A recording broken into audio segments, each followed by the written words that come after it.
ಪಟ್ಟಣಕ್ಕೆ ಆಗಮಿಸಿದ ಒಳ ಮೀಸಲಾತಿ ಕ್ರಾಂತಿಕಾರಿ ರಥಯಾತ್ರೆ. ಮಾದಿಗ ಸಮುದಾಯದಿಂದ ಅದ್ದೂರಿ ಸ್ವಾಗತ. ಕಾರ್ಯಕ್ರಮದಲ್ಲಿ ವಿವಿಧ ದಲಿತ ಪರ ಸಂಘಟನೆಗಳ ಮುಖಂಡರು ಭಾಗಿ.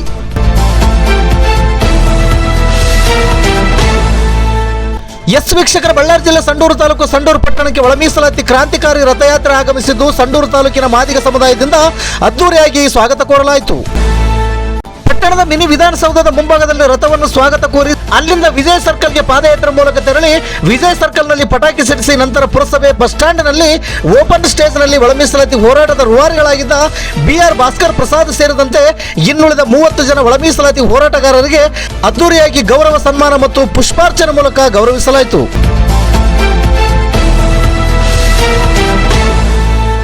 ಈ ಸಂದರ್ಭದಲ್ಲಿ ಭಾಸ್ಕರ್ ಪ್ರಸಾದ್ ರವರು ಒಳ ಮೀಸಲಾತಿಯನ್ನು ಜಾರಿ ಮಾಡದೆ ಕಾಲ ವಿಳಂಬ ಮಾಡುತ್ತಿರುವ ಕಾಂಗ್ರೆಸ್ ಸರ್ಕಾರದ ವಿರುದ್ಧ ಕಿಡಿಕಾರಿದರು. ಕಾರ್ಯಕ್ರಮದ ಪ್ರಾಸ್ತಾವಿಕವಾಗಿ ಅಖಿಲ ಕರ್ನಾಟಕ ಆದಿಜಾಂಬ ಮಹಾಸಭಾ ಅಧ್ಯಕ್ಷರಾದ ನಿಂಗಪ್ಪ ಐಹೊಳೆರವರು ಮಾತನಾಡಿದರೆ, ಒಳ ಮೀಸಲಾತಿ ಹೋರಾಟಕ್ಕೆ ಪ್ರೊಫೆಸರ್ ಬಿ ಕೃಷ್ಣಪ್ಪರವರ ಹೋರಾಟದ ಅಡಿಪಾಯದ ನೆನಪುಗಳ ಬಗ್ಗೆ DSS ತಾಲೂಕು ಸಂಚಾಲಕರಾದ ರಾಮಕೃಷ್ಣ ಹೆಗಡೆ ಅವರು ಮಾತನಾಡಿದರು. ಈ ಸಂದರ್ಭದಲ್ಲಿ ಡಾಕ್ಟರ್ BR ಅಂಬೇಡ್ಕರ್ ಸಂಘದ ತಾಲೂಕು ಅಧ್ಯಕ್ಷರಾದ M ಶಿವಲಿಂಗಪ್ಪರವರು ಮಾತನಾಡಿ, ಒಳ ಮೀಸಲಾತಿ ಹೋರಾಟದ ಕ್ರಾಂತಿಕಾರಿ ರಥಯಾತ್ರೆ ಇವತ್ತು ನಮ್ಮ ಊರಿಗೆ ಆಗಮಿಸಿದ್ದು ಒಳ ಮೀಸಲಾತಿ ಹೋರಾಟದ ರೂವಾರಿಗಳಾದ BR ಭಾಸ್ಕರ್ ಪ್ರಸಾದ್ ರವರಿಗೆ ಸಂಡೂರು ತಾಲೂಕು ವತಿಯಿಂದ ಧನ್ಯವಾದಗಳನ್ನು ಅರ್ಪಿಸುತ್ತೇವೆ ಎಂದರು.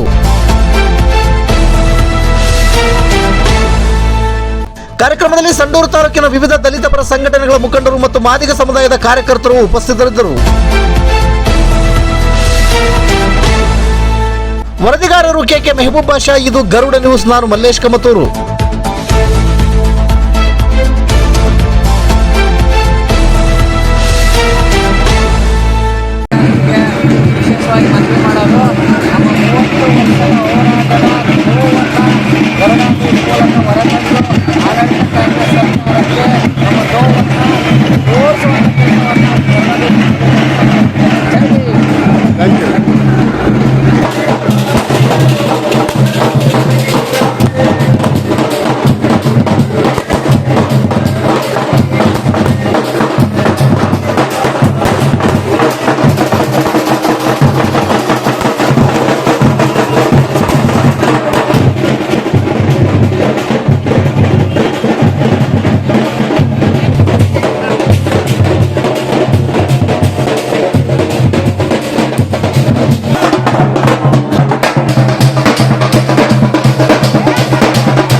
ವರ್ಷಗಳ ನಿರಂತರವಾಗಿ ಒಳ ಮೀಸಲಾತಿ ಜಾರಿ ಆಗಲಿ ಅಂತ ಚೆನ್ನಾಗಿತ್ತು. ಬ್ಯಾಕ್ಗ್ರೌಂಡು ಅಲ್ಲ ರಿವರ್ಸ್ ಮಾಡ್ತಾರೆ ಹೇಳಿ ಸರ್. ಅದು ಈ ಪಕ್ಕದಾಗಿರ್ಲಿ ಕೇಳ್ಕೊಳ್ತಾ ಇದ್ರೆ ಕನ್ನಡ ವತಿಯಿಂದ ಒಂದು ಕ್ರಾಂತಿ ಗೀತೆಯೊಂದಿಗೆ ಈ ಒಂದು ಬಹಿರಂಗ ವೇದಿಕೆಯ ಕಾರ್ಯಕ್ರಮವನ್ನು ಚಾಲನೆ ಕೊಡಬೇಕಾಗಿ ಕೂಡ ನಾನು ಕೇಳ್ಕೊಳ್ತಾ ಇದ್ದೀನಿ ಸಂದರ್ಭದಲ್ಲಿ. ಬಂಡೆಯ ಹಾಗೆ ಗಟ್ಟಿ ಮಾಡಿಕೋ ಎದೆಯ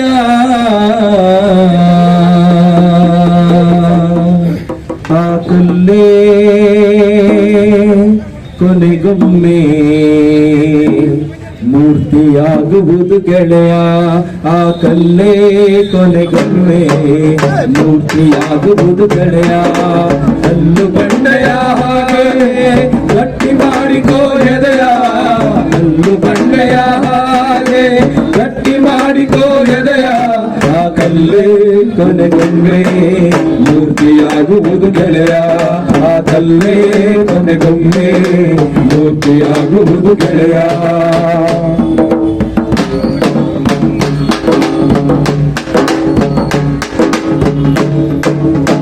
ಉಳಿಯಿಂದ ಹೊಡೆದು ನಿತ್ಯ ಕೊಲ್ಲುವರು ಎಂದು, ಉಳಿಯಿಂದ ಹೊಡೆದು ನಿತ್ಯ ಕೊಲ್ಲುವರು ಎಂದು, ಹೊಡೆದು ಹೋದರೆ ನೀನು ಹುಲಿಯಾಗುವುದು ಎಂದು, ಹೊಡೆದು ಹೋದರೆ ನೀನು ಹುಲಿಯಾಗುವುದು ಎಂದು. ಕಡೆಯುವ ತೀರದಲ್ಲೂ ಕಾರುಣ್ಯ ಕಲೆಯಿದೆ, ಕಡೆಯುವ ತೀರದಲ್ಲೂ ಕಾರುಣ್ಯ ಕಲೆಯಿದೆ. ಆಡುವ ಕೊರಳಿನಲ್ಲಿ ಒಲವಿನ ಸರಿಯಿದೆ, ಆಡುವ ಕೊರಳಿನಲ್ಲಿ ಒಲವಿನ ಸರಿಯಿದೆ. ಕಲ್ಲು ಬಂಡೆಯ ಹಾಗೆ ಗಟ್ಟಿ ಮಾಡಿಕೋ ಎದೆಯ, ಕಲ್ಲು ಬಂಡೆಯ ಹಾಗೆ ಗಟ್ಟಿ ಮಾಡಿಕೋ ಎದೆಯ, ಆ ಕಲ್ಲೇ ಕೊನೆಗೊಮ್ಮೆ ಮೂರ್ತಿಯಾಗುವುದು ಗೆಳೆಯ, ಕಲ್ಲೇ ಕೊನೆಗೊಮ್ಮೆ ಮೂರ್ತಿಯಾಗುವುದು ಗೆಳೆಯ. ಬಂಧುಗಳೇ, ಈಗ ಇರ್ತಕ್ಕಂಥ ಯಾರೊಬ್ರು ಕೂಡ ತಮ್ಮ ಮನೆಯ ಮಡದ ಮಕ್ಕಳನ್ನು ಕೂಡ ನೋಡದೆ ಒಳ ಮೀಸಲಾತಿಗೋಸ್ಕರವಾಗಿ ನಿರಂತರವಾದಂತಹ ಒಂದು ಹೋರಾಟ ಮಾಡಿಕೊಂಡು ಬಂದಿರತಕ್ಕಂಥ ಈ ಒಂದು ಹೆಮ್ಮೆಯ ತಂಡಕ್ಕೆ ಸಂಡೂರಿನ ಪರವಾಗಿ ಎಲ್ಲರೂ ಕೂಡ ಹೂ ಹಾಕುವುದ್ರ ಮೂಲಕ ಮತ್ತು ಶಾಲು ಮಣಿಹಾರ ಹಾಕುವುದ್ರ ಮೂಲಕ ಅವ್ರಿಗೆ ಗೌರವಪೂರ್ವಕವಾದಂತಹ ಒಂದು ಸನ್ಮಾನವನ್ನ ನಾವು ನೀವೆಲ್ಲರೂ ಸೇರಿ ಮಾಡೋಣ ಅಂತ ಹೇಳಿ ಸಂದರ್ಭದಲ್ಲಿ ಕೇಳ್ಕೊಳ್ತಾ ಇದ್ದೇವೆ. ಈಗ ಮೊದಲನೇದಾಗಿ ಹೋರಾಟದ ರೂವಾರಿಗಳಾಗಿರ್ತಕ್ಕಂಥ ಭಾಸ್ಕರ್ ಪ್ರಸಾದ್ ಅಣ್ಣನವರಿಗೆ ಸಂಡೂರು ತಾಲೂಕಿನ ಗಣ್ಯ ಮುಖಂಡರಿಂದ ದಲಿತ ಮುಖಂಡರಿಂದ ಹೂಮಾಲೆ ತಮ್ಮ ಕೈಯಲ್ಲಿರ್ತಕ್ಕಂಥ ಹೂಗಳನ್ನ ಗೌರವಪೂರ್ವಕವಾಗಿ ಅವರಿಗೆ ಹಾಕೋದ್ರ ಮೂಲಕ ಗೌರವ ಕೊಡ್ಬೇಕಾದ್ರೆ ನಾನು ಮತ್ತೊಂದ್ಸರಿ ಕೇಳ್ಕೊಳ್ತಾ ಇದ್ದೇನೆ. ತಮಗೆ ಜೋರಾದ ಚಪ್ಪಾಳೆ ಬಂದಿದೆ. ಜೈ ಜೈ ಜೈ ಜೈ ಜೈ ಭೀಮ್, ಜೈ ಜೈ ಜೈ ಜೈ ಜೈ ಭೀಮ್, ಜೈ ಜೈ ಜೈ ಜೈ ಜೈ ಭೀಮ್, ಜೈ ಮಾದಿಗ, ಜೈ ಮಾದಿಗ, ಜೈ ಮಾದಿಗ.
ಪರಿವಾರ ನೀನೆ, ಮಹಾರಾಜ ನೀನೆ, ಪರಿವಾರ ನೀನೆ, ಮಾದಿಗ ಮಹಾರಾಜ ನೀನೆ, ಮೋದಿಗೆ ಪರಿವಾರ ನೀನೆ, ಮಹಾರಾಜ ನೀನೆ, ಮೋದಿಗೆ ಪರಿವಾರ ನೀನೆ ಈ ಮಣ್ಣ ಮೂಲ ನೀನೆ ಜಂಬೂದ್ವೀಪ ಒಡೆಯನೇ ಈ ಮಣ್ಣ ಮೋಡ ನೀನೆ ಜಂಬೂದ್ವೀಪ ಒಡೆಯನೇ ಓ ಮಾದಿಗ ನೀನೇ ಆದಿಗ ನಿನ್ನ ತಾಳಕ್ಕೆ ತಲೆದೂಗಿದೆ ಓ ಮಾದಿಗ ನೀನೇ ಆದಿಗ ಓ ಆದಿಗ ನೀನೇ ಆದಿಗ ನಿಂಗಪ್ಪ ಅವರು ಮಾತಾಡಬೇಕು. ತದನಂತರ ಇನ್ನೂ ಇಬ್ಬರು ಗಣ್ಯರಿಂದ ಎರಡೆರಡು ಮಾತುಗಳನ್ನು ಆಡಿಸಿದ ಮೇಲೆ ಮತ್ತೊಂದು ಕ್ರಾಂತಿ ಗೀತೆ ಇರುತ್ತೆ. ತದನಂತರ ಭಾಸ್ಕರ್ ಪ್ರಸಾದ್ ಅಣ್ಣನವರ ಭಾಷಣವನ್ನ ಅವರಿಗೆ ನಾವು ಅನುವು ಮಾಡಿಕೊಡ್ತಾ ಇದ್ದೇವೆ. ನಮ್ಮ ಜನಾಂಗದ ಹೋರಾಟಗಾರರು ಅಂದ್ರೆ ತಪ್ಪಾಗಲಾರದು. ಭಾಸ್ಕರ್ ಪ್ರಸಾದ್ ಹಾಗೂ ತಂಡದವರಿಗೆ ಹೃತ್ಪೂರ್ವಕವಾಗಿ ಸ್ವಾಗತವನ್ನು ಮಾಡಿಕೊಳ್ತಾ ಇದ್ದೇನೆ. ಬಂಧುಗಳೇ, ಒಳ ಮೀಸಲಾತಿ ಹೋರಾಟ 30 ವರ್ಷಗಳ ಇತಿಹಾಸ. ಎಷ್ಟು ಜನ ನಮ್ಮ ಕರ್ನಾಟಕ ರಾಜ್ಯದಲ್ಲಿ ನಾಯಕರುಗಳು ಎಷ್ಟು ಮಂದಿ ಇದ್ದಾರೆ, ಎಲ್ಲರೂ ಹೋರಾಟ ಮಾಡ್ತಾ ಇದ್ದಾರೆ. ಆದರೆ ಈ ಭಾಸ್ಕರ್ ಪ್ರಸಾದ್ ಅವರು ಮಾಡತಕ್ಕಂಥ ಹೋರಾಟ ಕೊನೆಗೆ ಗೆಲುವನ್ನೇ ಸಾಧಿಸತಕ್ಕಂಥ ಹೋರಾಟವನ್ನು ಮಾಡಿಬಿಟ್ಟಿದ್ದಾರೆ. ಬಂಧುಗಳೇ, ನಾವು ಕಳೆದ ಉಪಚುನಾವಣೆಯಲ್ಲಿ ಒಂದು ನಿರ್ಧಾರವನ್ನು ತೆಗೆದುಕೊಂಡಿವಿ.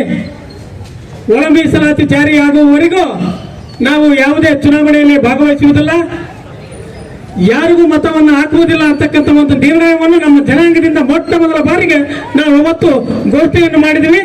ಎಲ್ಲ ನಮ್ಮ ಜನಾಂಗದ ಎಲ್ಲ ಹಳ್ಳಿಯಲ್ಲಿ ಇರ್ತಕ್ಕಂಥ ಜನರು ಕೂಡ ಯಾವುದೇ ಒಂದು ಚುನಾವಣೆಗೆ ನಾಮಪತ್ರ ಸಲ್ಲಿಸೋ ದಿನ ಯಾರು ಬಂದಿರಲಿಲ್ಲ. ಅಷ್ಟು ಒಗ್ಗಟ್ಟಾಗಿ ಪ್ರದರ್ಶನ ಮಾಡಿದರೆ ಆ ಒಂದು ಮಾತು ವಿಧಾನಸೌಧದ ಮೆಟ್ಟಿಲನ್ನು ಏರಿತ್ತು. ಅಲ್ಲಿ ಅವತ್ತು ಆ ನಿರ್ಧಾರವನ್ನು ತೆಗೆದುಕೊಂಡು ಬಿಟ್ಟು ನಾವು 30 ದಿನ ಒಳಗಡೆ ನಾವು ಮಾಡ್ತೀವಿ ಅಂತಕ್ಕಂಥ ಒಂದು ನಿರ್ಧಾರ ಮಾಡಿದ್ರು. ನಂತರ ಒಳ ಮೀಸಲಾತಿ ಹೋರಾಟ ಹೆಚ್ಚುತ್ತಾ ಹೋಯಿತು. ನಂತರ ಅದು ಬ್ಯಾಕ್ಲಾಗ್ ಹಿನ್ನೆಲೆ ಇರ್ತಕ್ಕಂಥ ಒಂದು ಹುದ್ದೆಗಳನ್ನು ತುಂಬಲಿಕ್ಕೆ ಒಳಸಂಚಿನಿಂದ ತುಂಬಾ ಪ್ರಯತ್ನ ಮಾಡಿದ್ರು. ಆದ್ರೆ ನಮ್ಮ ಇದೇ ನಾಯಕರಾಗಿರ್ತಕ್ಕಂಥ ಭಾಸ್ಕರ್ ಪ್ರಸಾದ್ ಅವರು ಬಿಡ್ಲಿಲ್ಲ ಸ್ನೇಹಿತರೆ, ಬಿಡ್ಲಿಲ್ಲ. ಇದೇ ಕ್ರಾಂತಿಕಾರಿ ಹೋರಾಟವನ್ನು ಮಾಡ್ಕೊಂತ ಪಾದಯಾತ್ರೆ ಮುಖಾಂತರ ಹೋದ್ರು. ಇವತ್ತು ರಥಯಾತ್ರೆ ಮುಖಾಂತರ ಕರ್ನಾಟಕ ರಾಜ್ಯದ ಎಲ್ಲಾ ತಾಲೂಕುಗಳನ್ನು ಮುಟ್ಟಿ ಇವತ್ತು ಸಂಡೂರು ತಾಲೂಕಿಗೆ ಬಂದಿದೆ. ತಾಲೂಕು ಅಧ್ಯಕ್ಷರಾಗಿರ್ತಕ್ಕಂಥ ಶಿವಲಿಂಗಪ್ಪನವರು ಕೂಡ ಎರಡು ಮಾತುಗಳನ್ನು ಹೇಳಬೇಕು ಕೇಳ್ಕೊಳ್ತಿದ್ದೀನಿ ಸಂದರ್ಭದಲ್ಲಿ ಒಳ ಮೀಸಲಾತಿ ಹೋರಾಟವನ್ನು ನಾವೇ ಇಲ್ಲಿ ಮೊದಲೇ ಆದಿಜಂಬ ಅಧ್ಯಕ್ಷ ಆಗಿರ್ತಕ್ಕಂಥ ಲಿಂಗಪ್ಪ ಇವರು ಹೇಳಿದ್ರು, ಅದು ಸತ್ಯ. ಮತ್ತೊಂದು ವಿಷಯ ಏನಂದ್ರೆ ಇದು ಹೋರಾಟ ಉಪಚುನಾವಣೆ ಬಹಳ ಚುರುಕುಗೊಂಡಿತ್ತು. ಅವ್ರ ಮಾತುಗಳು ನಮಗೆ ಸ್ವಲ್ಪ ಬೇಸರ ತಂದಿತ್ತು. ಆ ಕಾರಣಕ್ಕೆ ನಾವೇನ್ ಮಾಡಿದ್ವಿ ಅಂದ್ರೆ ನಮ್ಮಿಂದನೇ ಈಗ ಹೆಂಗೋ ಚುನಾವಣೆ ಬಂದಿದೆ, ನಾವು ಹೆಂಗನ ಮಾಡಿ ಒಳ ಮೀಸಲಾತಿಗೆ ಬಂದ್ ಮಾಡಬೇಕು ಅಂತೇಳಿ ಸಂಡೂರಿನಲ್ಲಿ ಮೊದಲೇ ತೀರ್ಮಾನ ಮಾಡಿದ್ವಿ. ಅವತ್ತು ಸಿದ್ದರಾಮಯ್ಯ ಅವರು ಬರ್ತಾ ಇದ್ರು. ಸಿದ್ದರಾಮಯ್ಯ ಅವ್ರಿಗೂ ಕೂಡ ನಾವು ಮನಮುಟ್ಟುವ ರೀತಿಯಲ್ಲಿ ನಾವು ಮನವರಿಕೆ ಮಾಡಿಕೊಡ್ಬೇಕಂತಂದಾಗ ಇಲ್ಲಿರ್ತಕ್ಕಂಥ ಎಲ್ಲ ನಾಯಕರು ಒಪ್ಕೊಂಡು ಸಿದ್ದರಾಮಯ್ಯ ಹೇಳಿದಾಗ ಅವರು ಇನ್ನೊಂದು ಎಲೆಕ್ಷನ್ ಮುಗಿದ ಒಂದು 3 ತಿಂಗಳಲ್ಲಿ ನಾವು ಮಾಡ್ತೀವಿ ಅಂತ ಹೇಳಿದ್ರು. ಅದರಂತೆ ಇವಾಗ ಚುನಾವಣೆ ಬಂದು 6 ತಿಂಗಳು ಮುಗಿಯಕ್ ಬಂತು. ಈಗಾಗಲೇ ಚುನಾವಣೆ ನಮ್ಮವ್ರು ಹೇಳ್ದಂಗೆ ಚುನಾವಣೆ ನಂತರದ ಡಿಲೇ ಆಗಿತ್ತು. ಅದಾದ ನಂತರ ಕೆಲವು ಕಾರಣಗಳು ಹೊಡ್ತಾ ಇದ್ರು. ಆಮೇಲೆ ಮತ್ತೆ ಈಗ ಭಾಸ್ಕರ್ ಪ್ರಸಾದ್ ಅಂತ ನಮ್ಮ ನಾಯಕರು ಪಟ್ಟು ಬಿಡದೆ ಬೆನ್ನು ಸರ್ಕಾರನ ಕಿವಿಂಡುತ್ತಾ ಎಲ್ಲ ಹಂತದಲ್ಲಿ ತಮಗೆ ಯಾವ ಒಂದು ಹಂತದಲ್ಲಿ ಏನೇನು ಮಾಡ್ಬೇಕಂತ ಮಾಹಿತಿ ಇತ್ತು ಹಂತಗಳಲ್ಲಿ ಹೋಗಿ ಒಂದು ಪ್ರಥಮ ಬಾರಿಗೆ ಪ್ರೊಫೆಸರ್ ಕೃಷ್ಣಪ್ಪ ಅವರ ಸಮಾಧಿಯಿಂದ ಪಾದಯಾತ್ರೆ ಸ್ಟಾರ್ಟ್ ಮಾಡಿ ಅಲ್ಲಿಂದ ಈ ರಥಯಾತ್ರೆವರೆಗೂ ಅವರು ಕಣ್ಣಿಗೆ ನಿದ್ದೆ ಮಾಡದೆ ನಮ್ಮ ಸಮುದಾಯದ ಮಾದಿಗ ಸಮುದಾಯದ ಹೋರಾಟಕ್ಕೆ ಮೀಸಲಾತಿಯ ಒಳ ಮೀಸಲಾತಿ ಮತ್ತು ಬ್ಯಾಕ್ಲಾತ್ ಹುದ್ದೆ ಅನ್ಯಾಯ ಆಗಕ್ಕೆ ಬಿಡಬಾರ್ದಂತಕ್ಕಂಥ ಒಂದು ಅದ್ಭುತವಾದಂತ ದಿಟ್ಟ ನಿಲುವನ್ನು ತೆಗೆದುಕೊಂಡಿರತಕ್ಕಂಥ ಅವರಿಗೆ ನನ್ನ ವೈಯಕ್ತಿಕ ಮತ್ತು ನನ್ನ ಸಮುದಾಯದ ಪರವಾಗಿ ಹೃದಯಪೂರ್ವಕ ಅಭಿನಂದನೆ ಸಲ್ಲಿಸಕ್ಕೆ ಇಷ್ಟಪಡ್ತಿದ್ದೇನೆ. ಜೊತೆಗೆ ಅವರಲ್ಲಿ ಯುವಕರು ಕೂಡ ವಿಶೇಷವಾಗಿ ನಮ್ಮ ತಾಲೂಕಿನರಾಗಿರ್ತಕ್ಕಂಥ ಮಲಿಯಪ್ಪ ಮತ್ತು ವಿನೋದ್ ಕುಮಾರ್ ಕೂಡ ಈ ಒಂದು ತಾಂಡದಲ್ಲಿ ಇರುವುದು ಕೂಡ ನಮಗೆ ಒಂದು ವಿಶೇಷವಾದಂತ ಗೌರವ. ಅಂತದ್ರಲ್ಲಿ ಅದು ಮಾದಿಗರೇ ನಮ್ಮ ಹಕ್ಕುಗಾಗಿ ನಮ್ಮವರೇ ಹೋರಾಟ ಮಾಡ್ತೇವೆ, ನಮ್ಗೆ ಹೆಮ್ಮೆ ಅನಿಸುತ್ತೆ. ಇದಕ್ಕೋಸ್ಕರ ನಾವು ಅವ್ರಿಗೂ ಕೂಡ ನನ್ನ ವೈಯಕ್ತಿಕ ಮತ್ತು ಸಮುದಾಯದ ಪರವಾಗಿ ಹೃದಯಪೂರ್ವಕ ಅಭಿನಂದನೆ ಸಲ್ಲಿಸ್ತಿದ್ದೇನೆ. ಇಷ್ಟು ಹೇಳಿ ನನ್ನ ಮಾತನ್ನು ಮುಗಿಸ್ತಾ ಇದ್ದೀನಿ. ಜೈ ಭೀಮ್, ಜೈ ಮಾದಿಗ. ಸಂಚಾಲಕರಾಗಿರ್ತಕ್ಕಂಥ ರಾಮಕೃಷ್ಣ ಹೆಗಡೆ ಅವರು ಕೂಡ ಒಂದೆರಡು ನಿಮಿಷಗಳ ಕಾಲ ಮಾತಾಡೋಕೆ ಕೇಳ್ಕೊಳ್ತೇನೆ. ನಮ್ಮ ನಾಯಕರು ಆಗಿರ್ತಕ್ಕಂಥ ಇಡೀ ತಂಡದ ರೂವಾರಿ ಆಗಿರ್ತಕ್ಕಂಥ ಭಾಸ್ಕರ್ ಅವರಿಗೆ ಮೊದಲನೇದಾಗಿ ನಮಸ್ಕರಿಸುತ್ತಾ, ವಿಶೇಷವಾಗಿ ಬಳ್ಳಾರಿ ಜಿಲ್ಲೆಯಲ್ಲಿ ಸುಮಾರು ನಾವು ಕಂಡಂಗೆ ಒಂದು 5 ರಿಂದ 6 ಜನ ಈ ಒಂದು ತಂಡದಲ್ಲಿದ್ದಾರೆ. ಅದು ನಮ್ಮ ರಘು ಆಗಿರ್ಬೋದು, ಶಿರಗುಪ್ಪದಿಂದ ಲಕ್ಷ್ಮಣ ಭಂಡಾರಿ ಆಗಿರ್ಬೋದು, ಮತ್ತೆ ನಮ್ಮ ತಾಲೂಕಿನಿಂದ ನಮ್ಮ ಮಲಿಯಪ್ಪ ಮತ್ತು ವಿನೋದ ಅವಿನೇಶ, ಈ ರೀತಿಯಾಗಿ ವಿಶೇಷವಾಗಿ ನಮ್ಮ ತಾಲೂಕಿನಿಂದ ನಮ್ಮ ಜಿಲ್ಲೆಯಿಂದ 5 ರಿಂದ 6 ಜನ ಹೋಗಿರ್ತಕ್ಕಂಥದ್ದು ನಮ್ಮೆಲ್ಲರಿಗೂ ಗೌರವ ಮತ್ತು ಹೆಗ್ಗಳಿಕೆಯನ್ನ ಇಡೀ ನಮ್ಮ ಸೊಂಡ್ರು ತಾಲೂಕಿನಿಂದ ಮಾದಿಗ ಸಮಾಜದ ವತಿಯಿಂದ ಅವರಿಗೆ ಕೃತಜ್ಞತೆಗಳನ್ನು ಸಲ್ಲಿಸ್ತಾ, ಈ ಒಂದು ಹೋರಾಟದ ಬಗ್ಗೆ ಈಗಾಗಲೇ ನಮ್ಮ ಆದಿಜಾಂಬವ ಅಧ್ಯಕ್ಷರಾಗಿರ್ತಕ್ಕಂಥ ನಿಂಗಪ್ಪ ಅವರು ಕೂಡ ಪ್ರಾಸ್ತಾವಿಕವಾಗಿ ಮಾತಾಡಿದ್ದಾರೆ. ನಮ್ಮ ಅಂಬೇಡ್ಕರ್ ಸಂಘದ ಅಧ್ಯಕ್ಷರು ಕೂಡ ಮಾತಾಡಿದ್ದಾರೆ.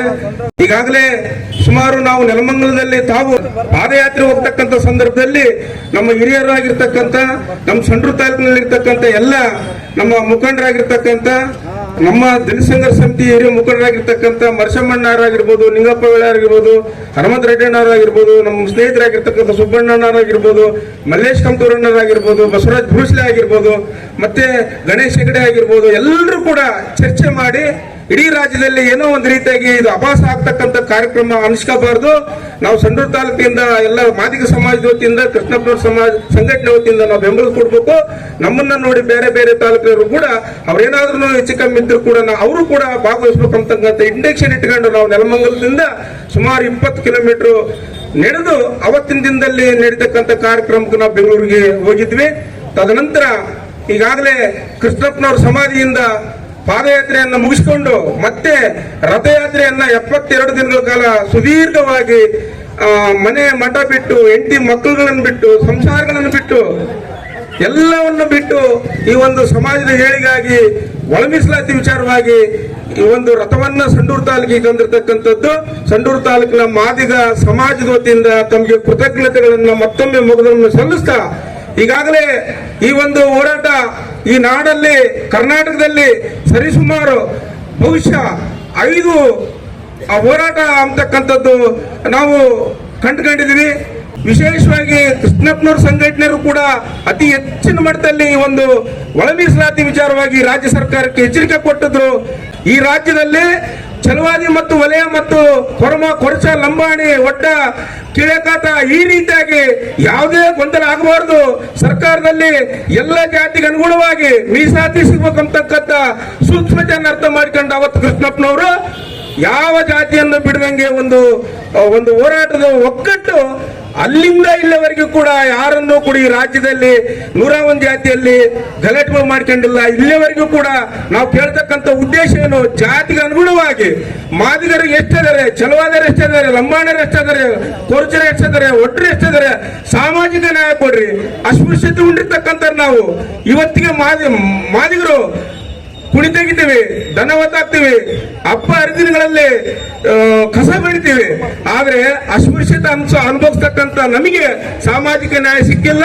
ಹಾಗಾಗಿ ನಾವು ಉದ್ಯೋಗದಲ್ಲಿ, ರಾಜಕೀಯದಲ್ಲಿ ಮೀಸಲಾತಿ ಸಿಗಬೇಕಂತಕ್ಕಂಥ ಈ ದೇಶ ಇಟ್ಕೊಂಡು ಸರಿಸುಮಾರು 1-2-3 ವರದಿಯನ್ನ ಇವತ್ತು ರಾಜ್ಯ ಸರ್ಕಾರದವರು ಆವಾಮ ಸರ್ಕಾರ ಬಂದಾಗ ಸುಮ್ಮನೆ ಅದು ಸರಿಯಿಲ್ಲ ಇದು ಸರಿಯಿಲ್ಲ ಅಂತೇಳಿ ಅದನ್ನು ತಿರಸ್ಕಾರ ಮಾಡಿ ಎಜೆ ಸದಸ್ಯ ಆಯೋಗ ಸರಿಯಿಲ್ಲ, ಮತ್ತೆ ಮಧುಸ್ವಾಮಿ ಆಯೋಗ ಬಂತು, ಮತ್ತೆ ಈಗ ನಾಗಮೋಹನದಾಸರ ವರದಿ ಬಂತು, ಅದು ಕೂಡ ಸರಿಯಿಲ್ಲ ಅಂತೇಳಿ ಮತ್ತೆ ಈಗ ರಿಪೀಟ್ ಈ ಸಮೀಕ್ಷೆ ಬಿಟ್ಟಿದ್ದ ಸರ್ಕಾರ ನಿಜವಾಗಲೂ ಇದಕ್ಕೆ ಏನೋ ಉನ್ನವಾರ ನಡೀತಿದೆ. ನಮ್ಮ ಭಾಸ್ಕರ್ ಅಣ್ಣವರು ತಗೊಂಡಿರ್ತಕ್ಕಂಥ ನಿರ್ಧಾರ ಈ ರಾಜ್ಯದಲ್ಲಿ ಎಲ್ಲ ನಾಯಕರುಗಳು ಸೂಕ್ಷ್ಮದಿಂದ ಅರ್ಥ ಮಾಡ್ಕೊಂಡು ಮುಂದಿನ ತಿಂಗಳಲ್ಲಿ ಏನು ಜೂನ್ 9ರಲ್ಲಿ ಗಡುವು ಇದೆ, ಅಲ್ಲಿ ಲಕ್ಷೋಪಲಕ್ಷ ಜನ ಸ್ವಾರ್ಥ ಸ್ವಾಭಿಮಾನಗಳನ್ನ ಬಿಟ್ಟು ನಾವು ಸಂವಿಧಾನ ಕಾಪಾಡಬೇಕು. ನಾವು ಯಾವುದೇ ಪಕ್ಷವನ್ನು ಒಪ್ಪದಂಗೆ ಈ ಕರ್ನಾಟಕದಲ್ಲಿ ಈ ವೇದಿಕೆಯಿಂದ ಹಿಡ್ಕೊಂಡು ಎಲ್ಲ ಮುಖಂಡರು ಕೂಡ ಈ ರಾಜ್ಯದಲ್ಲಿ ಸಂವಿಧಾನವನ್ನು ರಕ್ಷಿಸುವ ಅನಿವಾರ್ಯತೆ ಇದೆ. ಸಂವಿಧಾನಕ್ಕೆ ನಾವು ಧಕ್ಕೆ ತರ್ತಕ್ಕಂಥದ್ದು ಇದೆ. ಹಾಗಾಗಿ ಎಲ್ಲೋ ಒಂದ್ ಕಡೆಗೆ ಕಾಂಗ್ರೆಸ್ ಪಕ್ಷ ನಮ್ಮ ಸಂವಿಧಾನ ಕಾಪಾಡ್ತದೆ, ಮಾದಿಗರ ಪೂರ್ವಕವಾಗಿ ದಲಿತರ ಪೂರ್ವಕವಾಗಿ ಇರ್ತಾರೆ ಅಂತೇಳಿ ಒಪ್ಪತ್ಕೊಂಡು ಕರ್ನಾಟಕದಿಂದ ಇಲ್ಲಿವರೆಗೂ ನಾವೆಲ್ಲರೂ ಕೂಡ ಕಾಂಗ್ರೆಸ್ ಪಕ್ಷವನ್ನ ಬೆಂಬಲಿಸಿದ್ವಿ, ಕಾಂಗ್ರೆಸ್ ಪಕ್ಷಕ್ಕೆ ವೋಟ್ ಹಾಕಿದ್ವಿ, ಕಾಂಗ್ರೆಸ್ ಪಕ್ಷ ಅಧಿಕಾರಕ್ಕೆ ಬಂತು, ಸಿದ್ದರಾಮಯ್ಯ ಅವರು ಅಧಿಕಾರ ಹಿಡಿದ್ರು. ಆ ಸಾಮಾಜಿಕ ನ್ಯಾಯ ಅಂತ ಹೇಳ್ತಾರ, ಆದ್ರೆ ಸಾಮಾಜಿಕ ನ್ಯಾಯ ಬದ್ಧತೆಯಿಂದ ನಡ್ಕೊಂತ ಇಲ್ಲ. ಹಾಗಾಗಿ ನಾವು ಆ ಸಿದ್ದರಾಮಯ್ಯನ ಸರ್ಕಾರಕ್ಕೆ ಎಚ್ಚರಿಕೆ ಕೊಡ್ತಕ್ಕಂಥ ಕೆಲಸ ಮಾಡಬೇಕಾಗಿದೆ. ಅವ್ರೇನಾದ್ರೂ ಒಳ ಮೀಸಲಾತಿಯನ್ನ ಜಾರಿ ಮಾಡಿಲ್ಲ ಅಂದ್ರೆ ಈ ರಾಜ್ಯದಲ್ಲಿ ಮತ್ತೆ ವಿಧಾನಸೌಧ ದಿನೇಶ್ ಗುಂಡೂರಾವ್ ಇದ್ದಂತ ಸಂದರ್ಭದಲ್ಲಿ, ರಾಮಕೃಷ್ಣ ಹೆಗಡೆ ಅವರ ಮುಖ್ಯಮಂತ್ರಿ ಸಂದರ್ಭದಲ್ಲಿ ದಲಿತ ಸಂಘರ್ಷ ಸಮಿತಿ ಅವರು ಹೆಂಗ ವಿಧಾನಸೌಧ ಮುತ್ತಿಗೆ ಹಾಕಿದ್ರು, ಈ ರಾಜ್ಯದಲ್ಲಿ ಹೆಂಗ ವಿಧಾನಸೌಧಕ್ಕೆ ಒಳಗೆ ಹೋಗ್ತಂತಿದ್ರು, ಆ ನಿಟ್ಟಿನಲ್ಲಿ ಹೋರಾಟ ಮಾಡೋದ್ರ ಮುಖಾಂತರ ನ್ಯಾಯ ಪಡಿಬೇಕಾಗ್ತಂತ ಹೇಳ್ತಾ ಎಚ್ಚರಿಕೆ ಕೊಡ್ತಾ ಈ ರಾಜ್ಯದಲ್ಲಿ ದಲಿತ ಸಂಘಟನೆಗಳು, ಮಾದಿಗ ಸಂಘಟನೆಗಳು ಎಲ್ಲರೂ ಯಾವುದೇ ಸರ್ಕಾರಕ್ಕೆ ಆಸ್ತಿ ಪಾಲುತ್ತೆ ನಷ್ಟ ಉಂಟು ಮಾಡಿಲ್ಲ. ಕಾನೂನುಬದ್ಧವಾಗಿ ಹೋರಾಟ ಮಾಡಿವಿ. ಆ ಕಾನೂನುಬದ್ಧವಾದಂತಹ ಹೋರಾಟದಲ್ಲಿ ನೀವು ನ್ಯಾಯ ಕೊಟ್ಟಿಲ್ಲ ಅಂದ್ರೆ ಮುಂದಿನ ದಿನಗಳಲ್ಲಿ ನಿಜವಾಗ್ಲೂ ನಿಮ್ಮ ಸರ್ಕಾರವನ್ನ ಪತನ ಮಾಡ್ತೀವಿ, ಅತಂತ್ರ ಮಾಡ್ತೀವಿ, ಮನಿ ಕಳಿಸ್ತೀವಿ ಅಂತ ಹೇಳ್ತಾ ನನ್ನ ಎರಡು ಮಾತುಗಳನ್ನು ಮುಗಿಸ್ತಾ ಇದ್ದೀನಿ. ಜೈ ಭೀಮ್, ಜೈ ಕೃಷ್ಣಪ್ಪಾಜಿ. ಸಂಡೂರು ತಾಲೂಕು ಈ ಒಳ ಮೀಸಲಾತಿ ಹೋರಾಟದಲ್ಲಿ ಏನ್ ಪಾತ್ರ ಮಾಡಿದೆ ಅನ್ನೋದನ್ನ ನಾವಿಲ್ಲಿ ಅರ್ಥಕೊಳ್ಬೇಕಿದೆ. ಒಳ ಮೀಸಲಾತಿ ಹೋರಾಟಕ್ಕೆ ಕೇವಲ ನಾವು ಪಾದಯಾತ್ರಿಗಳಾಗಿ ರಥಯಾತ್ರಿಗಳಾಗಿ ಪಾಲ್ಗೊಂಡಿಲ್ಲ. ಸರ್ಕಾರಕ್ಕೆ ಉಪಚುನಾವಣೆಯಲ್ಲಿ ನಮಗೆ ಸಿಕ್ಕಿರುವಂತಹ ನಿಜವಾಗಲೂ ಅದು ಸೌಲಭ್ಯ ಅಥವಾ ಒಂದು ಅದೃಷ್ಟ ಅಂತಾನೆ ಭಾವಿಸ್ಕೊಳ್ಬೇಕು. ಉಪಚುನಾವಣೆ, ಆ ಉಪಚುನಾವಣೆಯಲ್ಲಿ ಸಂಡೂರು ತಾಲೂಕಿನ ಇಡೀ ಮಾದಿಗ ಸಮುದಾಯ ತೆಗೆದುಕೊಂಡಿರುವಂತಹ ಡಿಸಿಷನ್ ಇಡೀ ಕರ್ನಾಟಕ ರಾಜ್ಯದಾದ್ಯಂತ ನೋಡಿದೆ. ಆ ತಾಕತ್ತು ಮಾದಿಗ ಸಮಾಜಕ್ಕೆ, ಸಂಡೂರು ಮಾದಿಗರಿಗೆ ಇದೆ ಅನ್ನೋದನ್ನ ನೀವು ಪ್ರೂವ್ ಮಾಡಿದ್ದೀರಿ.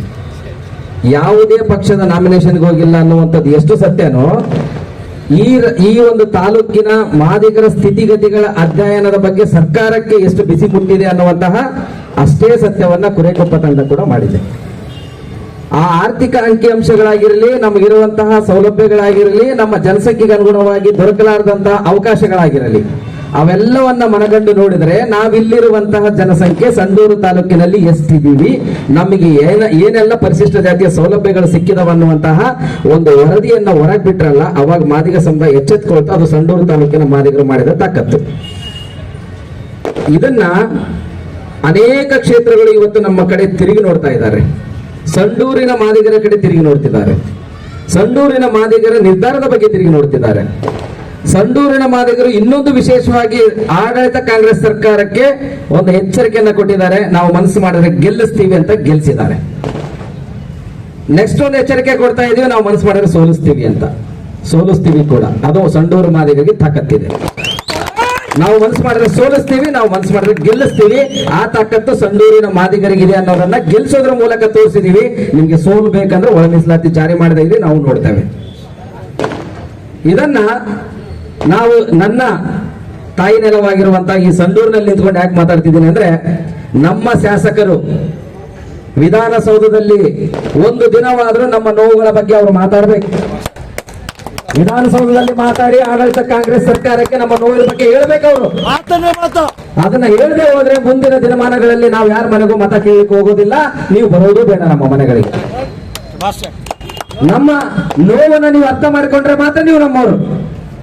ನಮ್ಮ ನೋವನ್ನು ನೀವು ಅರ್ಥ ಮಾಡ್ಕೊಂಡಿಲ್ಲ ಅಂದ್ರೆ ನೀವು ನಮ್ಮವರಲ್ಲ, ನಮ್ಮ ಪರವಾಗಿರೋರಲ್ಲ, ನಮ್ಮ ಕಷ್ಟ ಸುಖಗಳಿಗೆ ಆಗೋರುವಂತವ್ರು ಅಲ್ಲ ನೀವು ಅನ್ನುವಂತಹ ಮಾತನ್ನ ಕೂಡ ನಾನು ಹೇಳಲಿಕ್ಕೆ ಬಯಸ್ತೇನೆ. 30 ವರ್ಷಗಳ ಕಾಲ ಅಲ್ಲ, 50 ವರ್ಷಗಳ ಕಾಲ ನಡೆದಿರುವಂತಹ ಹೋರಾಟ ಇದು. ಎನ್ ರಾಚಯ್ಯವರ ಕಾಲದಿಂದ ಬಂದಿರುವಂತಹ ಹೋರಾಟ ಇದು. ಯಾವಾಗ ಪರಿಶಿಷ್ಟ ಜಾತಿಯಲ್ಲಿ ಪರಿಶಿಷ್ಟ ಜಾತಿ ಅಲ್ಲದವರನ್ನ ತಂದಾಕಿದ್ರು ಅವತ್ತೇ ದಂಗೆ ಇದ್ದಿರುವಂತದ್ದು ಇದು. ಪರಿಶಿಷ್ಟರಲ್ಲದವರನ್ನ ಪರಿಶಿಷ್ಟರ ಪಟ್ಟಿಯಿಂದ ತೆಗೆಯುವಂತಹ ಹೋರಾಟವೂ ನಡೆದಿದೆ. ಹಂಚಿಕೊಡ್ತೀನಿ ನೋಡ ಬನ್ನಿ ಅನ್ನುವಂತ ಈ ಹೋರಾಟವೂ ನಡೆದಿದೆ. ನಿಮಗೆ ಯಾವುದು ಸೂಕ್ತ ಆಗಿದ್ರೆ, ಪರಿಶಿಷ್ಟ ಜಾತಿ ಪಟ್ಟಿಯಲ್ಲಿರುವ ನಾವೆಲ್ಲರೂ ಅಣ್ಣ ತಮ್ಮಂದಿರು, ನಮ್ಮ ಜಾತಿ ಜನಸಂಖ್ಯೆ ಅನುಗುಣವಾಗಿ ಹಂಚ್ಕೊಡ್ತೀನಿ ನೋಡ ಬನ್ನಿ ಅಂತ ಕರೆದ್ರೆ ಬಸವಣ್ಣನ ಆಶಯವನ್ನ ಧಿಕ್ಕಾರ ಮಾಡ್ತಾ ಇದ್ದೀರಿ, ಬಾಬಾ ಸಾಹೇಬರ ಆಶಯಗಳನ್ನ ಧಿಕ್ಕಾರ ಮಾಡ್ತಾ ಇದ್ದೀರಿ. ಇನ್ನು ಯಾವ ಕಾರಣಕ್ಕೆ ನಿಮ್ಮ ಬಾಯಿಯಲ್ಲಿ ಬಾಬಾ ಸಾಹೇಬ್ ಅಂಬೇಡ್ಕರ್, ಬುದ್ಧರ ಹೆಸರು, ಬಸವಣ್ಣವರ ಹೆಸರು ಹೇಳ್ಕೊಂಡು ತಿರುಗಾಡ್ತೀರಿ ನೀವು? ನೀವೆಂತ ಡೊಂಗಿ ಅಂಬೇಡ್ಕರ್ ವಾದಿಗಳನ್ನೋದನ್ನ ಪ್ರೂವ್ ಮಾಡ್ತಾ ಇದ್ದೀರಿ ನೀವು. ಈ ಡೊಂಗಿತನ ಇನ್ನು ಮುಂದೆ ನಡೆಯುವುದಿಲ್ಲ. ಇಡೀ ಕರ್ನಾಟಕದ ಮಾದಿಗರನ್ನೆಲ್ಲ ಎಚ್ಚರಿಸಿಕೊಂಡು ಬಂದಿದ್ದೇವೆ. ನಮ್ಮ ಮಾದಿಗ ಅನ್ನುವ ಶಬ್ದ ಕಳಂಕಿತ ಅಲ್ಲ, ದ್ವೇಷ ಅಲ್ಲ, ಅದನ್ನ ನಾನು ಹೆಮ್ಮೆಯಿಂದ ಹೇಳ್ಕೊತೀನಿ ಅನ್ನುವಂತಹ ಸ್ವಾಭಿಮಾನದ ಕಿಚ್ಚನ್ನ ಭಾಸ್ಕರಣ್ಣನವರು ಮತ್ತೆ ಪ್ರಭುರಾಜಣ್ಣವರು ಹುಟ್ಟಾಕಿದ್ದಾರೆ. ಆ ತಾಕತ್ತು ಮಾದಿಗರಲ್ಲಿ ಯೂನಿಟಿಯನ್ನ ಮಾಡಿದೆ. ಇಡೀ ಕರ್ನಾಟಕ ರಾಜ್ಯದ 40-45 ಲಕ್ಷ ಮಾದಿಗರು ಪ್ರತಿಯೊಂದು ಕ್ಷೇತ್ರದಲ್ಲಿ ನಮ್ಮ ಆವರೇಜ್ 30ರಿಂದ 40 ಸಾವಿರ ಮತದಾರರು. ನಾವು ಅನ್ಕೊಂಡ್ರೆ ಗೆಲ್ತೀರಿ, ನಾವು ಅನ್ಕೊಂಡ್ರೆ ಸೋಲ್ತೀರಿ. ಅದನ್ನ ಕೂಡ ನೀವು ಅರ್ಥಕೊಳ್ಬೇಕು. ಈ ಎಚ್ಚರಿಕೆಯ ಸಂದೇಶವನ್ನ ನಾವು ಯಾಕೆ ಕೊಡ್ತಾ ಇದೀವಿ ಅಂದ್ರೆ, ನಮ್ಮ ನೋವು ನಿಮ್ಗೆ ಅರ್ಥ ಆಗ್ತಿಲ್ಲ ಅಂತ. ಅರ್ಥ ಆಗುವ ನಿಟ್ಟಿನಲ್ಲಿ ದಯಮಾಡಿ ಇನ್ನು ಮುಂದಾದ್ರೂ ನಮ್ಮ ಸಮುದಾಯದ ಸಮಸ್ಯೆಗಳಿಗೆ ನೀವು ಸ್ಪಂದಿಸಿ ಹೆಗಲು ಕೊಡುವಂತಹ ಕೆಲಸ ಮಾಡ್ತೀರಿ ಅನ್ನೋ ನಿಟ್ಟಿನಲ್ಲಿ ನಾವು ಇನ್ನೂ ಆಶಾದಾಯಕವಾಗಿದ್ದೇವೆ. ಜೊತೆಗೆ ಸುಳ್ಳು ಬೋಗಸ್ ಸಮೀಕ್ಷೆಯನ್ನ ನಡೀತಾ ಇದೆ. ಕೆರಾವಲಿಯವರ ಜೊತೆಗೆ ಕಾಲಿಗೆ ಬಿದ್ದ ಆಶೀರ್ವಾದ ಮಾಡಿಕೊಳ್ಳುವಂತವ್ರನ್ನು ತಂದದ್ರಲ್ಲಾಗ್ತಾ ಇದ್ದೀರಿ. ಚಪ್ಪಲಿ ಒಲಿಯುವ ಸಮುದಾಯಕ್ಕೆ ಇಡೀ ಸಮಾಜದಲ್ಲಿರುವಂತ ಎಲ್ಲರೂ ಬಂದು ನಮಸ್ಕಾರ ಮಾಡುವಂತ ಸಮುದಾಯಕ್ಕೂ ಒಂದೇನಾ? ಅವರು ನಾವು ಎಸ್ಸಿ ಪಟ್ಟಿಯಲ್ಲಿ ಇರ್ಲಿಕ್ಕೆ ಸಾಧ್ಯನಾ? ವೀರಶೈವ ಜಂಗಮರು ಬೇಡ ಜಂಗಮರ ಹೆಸರಿನಲ್ಲಿ ಸುಳ್ಳು ಸಾಕ್ಷ್ಯಗಳನ್ನ ಬರೆಸ್ತಿದ್ದಾರೆ. ಆಡಳಿತ ಕಾಂಗ್ರೆಸ್ ಸರ್ಕಾರ ಕಣ್ಣು ಮುಚ್ಕೊಂಡು ಕೂತಿದೆಯಾ? ಆಯೋಗ ಏನಾದ್ರು ಕಣ್ಣು ಮುಚ್ಕೊಂಡು ಕೂತಿದೆಯಾ? ಅಸ್ಪೃಶ್ಯರನ್ಲಿಕ್ಕೆ ಇರಬೇಕಾಗಿರೋ ಮಾನದಂಡಗಳೇನು? ಅವುಗಳ ಬಗ್ಗೆ ಗಮನ ಹತ್ತಿದೆಯಾ? ಅಸ್ಪೃಶ್ಯ ಅನ್ಸ್ಕೊಳ್ಳಿಕ್ಕೆ ಇರಬೇಕಾಗಿರುವ ನೈತಿಕತೆ ಏನು? ಅದರ ಬಗ್ಗೆ ಪ್ರಜ್ಞೆ ಇದೆಯಾ? ಅದು ಇಲ್ಲ. ಎಲ್ಲರೂ ಗೌರವವಾಗಿ ಗೌರವ ಕೊಡುವಂತಹ ಒಂದು ಸಮುದಾಯ ವೀರಶೈವ ಲಿಂಗಾಯತ ಸಮುದಾಯಕ್ಕೆ ಸಮನಾಗಿರುವಂತಹ ಲಿಂಗಾಯತ ಜಂಗಮರು ಬಂದು ಪರಿಶಿಷ್ಟ ಪಟ್ಟಿಯಲ್ಲಿ ಸುಳ್ಳು ದಾಖಲೆಗಳನ್ನ, ಸುಳ್ಳು ಜಾತಿಯನ್ನ ನಮೂದು ಮಾಡ್ಕೊಳ್ತಿದ್ದಾರೆ ಅಂತಂದ್ರೆ ನಮ್ಮ ಮುಂದಿನ ಮಕ್ಕಳ ಭವಿಷ್ಯ ಏನಂತ ಆಲೋಚನೆ ಮಾಡಬೇಕು ಸರ್ಕಾರ. ಯಾವ ಕಾರಣಕ್ಕೆ ಇದನ್ನ ಕೊಟ್ಟಿದೆ? ಆಯೋಗಕ್ಕೊಂದು ಆರ್ಡರ್ ಹಾಕಿ ಬೇಡ ಬುಡ್ಗ ಜಂಗಮ ಅಥವಾ ಬೇರೆ ಯಾವುದೇ ಜಾತಿ ಪರಿಶಿಷ್ಟರಲ್ಲದವರು ಪರಿಶಿಷ್ಟರ ಪಟ್ಟಿಯಲ್ಲಿ ಸೇರಿ ನಿಜವಾಗಲೂ ಪರಿಶಿಷ್ಟರಿಗೆ ದ್ರೋಹ ಮಾಡುವಂತ ಈ ಕೃತ್ಯವನ್ನ, ಈ ಕುತಂತ್ರವನ್ನ, ಈ ಸುಳ್ಳು ಸಮೀಕ್ಷೆಯನ್ನ ದಯಮಾಡಿ ನಿಲ್ಲಿಸ್ಬಿಡಿ.